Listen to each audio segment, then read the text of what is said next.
My name is Nikki. I'm the Obsessive Bookseller, and thank you for coming to watch a video. Today we're gonna do a bookshelf tour. I love watching these online. I've been trying to figure out how to do it on my own channel without making an hour-and-a-half long video, but also doing it with the level of detail that I want to. So I decided to turn it into a series. I'm calling it the Sunday Shelfie, and every Sunday for the next little while you'll receive a bonus video with one bookshelf featured each week. As I go along, I'll also showcase my dragon figurines. I had a request to do a video on those quite a while ago, so I figure we'll do everything all at once. And I'm really excited about this. I'm going to start with my red books selection, then I'll go to my non-red selection, and then we'll hit the YA, and then like the random mysteries and nonfiction that I have. We'll get to those eventually. Let's get started. We're gonna start up top here. I'm considering this long shelf a single bookcase, and we'll hit those top ones as well. Starting at the beginning, we have my Rachel Aaron collection.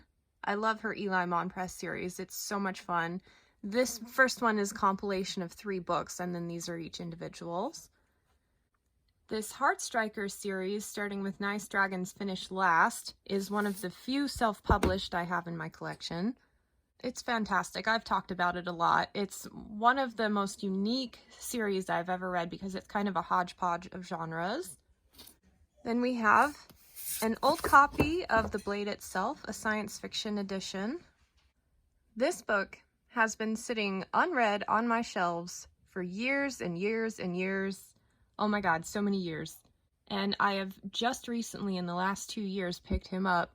And as you can see, I'm buying all the things because he is now one of my all-time favorite authors.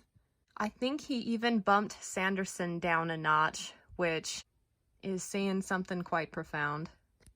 They have a collector's edition of the first 3 books in hardcover, but they're kind of dull and boring, so I think I might just stick with these vibrant ones.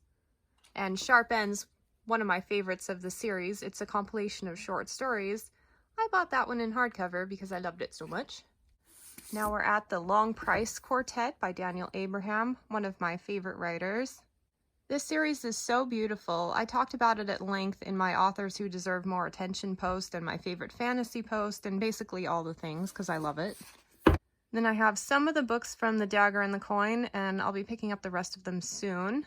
This one didn't start out very strong. I read the first one and then set it aside, and only later with some buddies picked up the rest of the series and ended up loving it, but it does take a while to get going. The pacing's off on the first one. It takes way too long to get back to certain characters, but that definitely improves as the story goes. Then we have my Sarantha Jax series by Anna Guire, my favorite thing that she's written. It's a really fun space opera, but I specifically love the Perdition spin-off, and the second book, Havoc, is one of my all-time favorite books. Really enjoyed that one. It takes place on a space prison, so you can imagine the kind of politicking and awful things that are happening there. It was really fun. And then my favorite urban fantasy writer, Ilona Andrews. These are just a few of the early books. I really wish they were available in hardcover, but as it stands, mine don't even have covers, so I need to work on improving that. But this book, the third one, is also one of my all-time favorite books. You'll hear me say that a lot on here, but really, out of the like 1,600 books I've read, I only have a list of a top 40. And you can see that on one of my Goodreads bookshelves. So I really try to limit all-time favorite books to the absolutes. And 40 out of 1,600 isn't bad. But that's one of them. And here we have more Ilona Andrews, everything I could possibly find in hardcover. And then this one, weird self-published book that has an incorrect printing on the spine. It's backwards. But this is a self-published one that they did about the villain Hugh. It originated as a joke. Like, haha, what if we do a whole novel on Hugh? And everybody was like, okay. So they published it, and it ended up being one of the best books of the series. I can't wait until they continue it. We have a few of the Women of the Other World collection by Kelly Armstrong. The first one is Bitten, and it's falling apart. I love this book so much that I was walking around my kitchen reading it because I couldn't put it down. I was trying to cook dinner. It's just, the pacing in it is amazing, and I loved everything about the story. The second one was okay, and then the series kind of petered out from there. But that first book, oh my god. Next, we have my Carrie Arthur collection, which I picked up at a used bookstore in Tacoma, Washington. And they were shelved in the romance section, which actually is quite fitting, even though the publisher puts them in paranormal romance. And you've heard me talk about her before. These are my guilty pleasure reads. And I'm excited that I can represent them in hardcover, but for some reason I haven't been able to get rid of my paperbacks. Eventually I might if I need to make space, especially since they don't have covers. I know, I'm weird. This guy is a really cool dragon. He's got little eyes on his wings. I picked him up at a random Asian gift shop in a mall, and he was pretty reasonably priced. The gold was already starting to come off his snout there, and I just haven't made time to fix that. But other than that, he's really bright. Really cool. Ah, here's that City of Light book that I keep talking about. Rachel Bach, the Paradox series. This is Rachel Aaron's pen name. And it's a really fun space opera. I love the alien creation in this one. Kind of a cool, beautiful, fun series. Enjoyed that one. And then we have Pure. I made it halfway through the second book, but put it down because I got busy, but I want to revisit this series. Back when Hunger Games and Divergent and all of the dystopians were quite the rage, this one was kind of a random find, but in that same vein. But it's shelved in the fiction section, so even though it's dystopic, it really has more of a classic fiction feel, but a lot of bizarre things going on in this world. I really want to get back to this one because it's a lot more robust than a lot of the other YA books in the same genre, but you know, that's probably because it's not a YA. 12 Kings of Sharakai. I'm going to try to finish that series at some point. The Last Dragon Lord. I read this series in high school, at least the first two books, because those were the only ones that were out. And in the back of the second one, it said she was studiously at work on Bard's Oath, which didn't come out for at least a decade. So I reread the series to continue Bard's Oath, and I have to say, it did not hold up well to time. It was not very good at all. And then the Bard's Oath, where I was hoping it would be an awesome exploration of more dragons, was more about horses.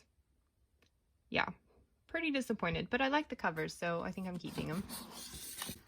The Memoirs of Lady Trent series by Marie Brennan. This one started out mixed feelings on the first one. I absolutely loved so many things about it, but then the character started making harebrained decisions left and right, and I couldn't get behind what she was doing. I thought it was really weird.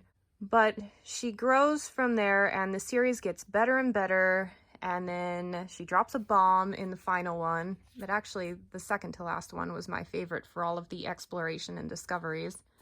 Yeah, that's a really good series. And then they came out with kind of a next-gen companion book that is totally worth reading. Love that one too. And now we're at my beautiful Patricia Briggs hardcover collection. And the cool thing about this is at least the first 10 are signed. And she drew a coyote in there for me. She said as I brought all of these books, "Thank you for funding my kids' college." Yeah, absolutely love these. This is one of my favorite urban fantasy series, and Patricia Briggs holds the spot as the best author interaction I've ever had. She was an absolute delight, so even if you only kind of like her books, try to hit up a book signing. She is wonderful. And she has a couple of fantasy novels as well, but I haven't made it very far in them, even though I like their covers, because I think I prefer her as an urban fantasy writer, but we'll see. Still more to explore from that. And the only Terry Brooks I've read so far is the original trilogy. Quite enjoyed it. Immediately had a hard time with how much of a Lord of the Rings knockoff it was, but this is a great classic fantasy, a good one for newbies to get into. I'm intending to continue the series at some point, but I don't feel any particular rush. Then we have the Book of Jareg. It's a 3-in-1, and I have been talking about this a lot, so I won't say much more on it. And then back before I even started Dresden, I found these science fiction book club compilations that were like $10 a piece, and I figured $10 for like 10 books in the series, like no brainer. And considering the first ones aren't really available in hardcover, I'll take it. Like, this is cool.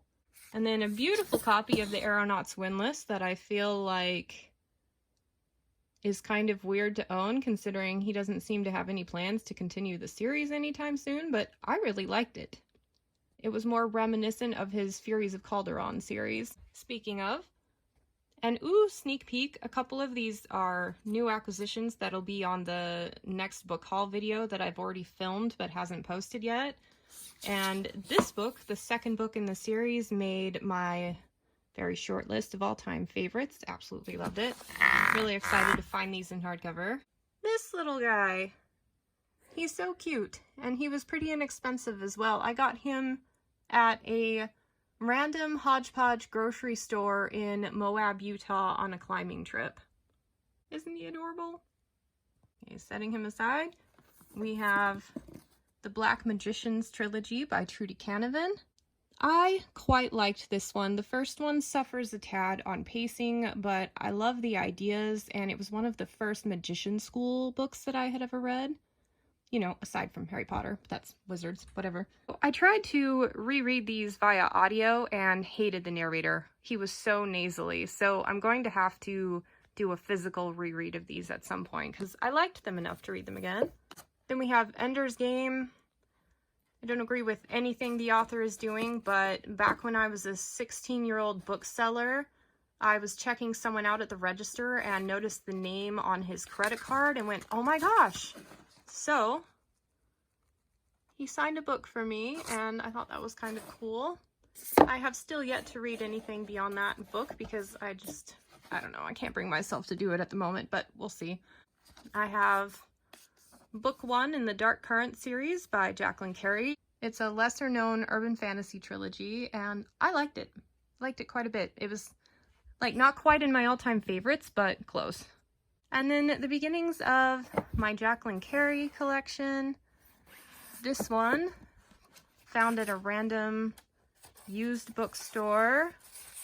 A local one, actually, while they still had them, and it was signed. So definitely pick that one up. And that marks the end of this week's Shelfie. Not too bad. This is a bookend that Barnes & Noble carried for a very short while. They're really cute, but I would not recommend them. Those wings are so fragile. I've had to glue them back on, and I don't touch them very often. So the fact that they keep breaking when they're not being touched hardly at all is very weird. There you have it, the first section. I hope it was a good tour. I apologize for the shaky camera. I'm going to use a tripod for the rest of the shelves, but yeah, I couldn't get it up that high. And I'm shaky AF as it is, but my shoulder started killing me halfway through. Kind of fallouts from some recent abuse to it. I'm really excited for this series. It was fun to talk about the specifics in my collection. Thank you for joining me for this one, and I hope to see you next week. Bye.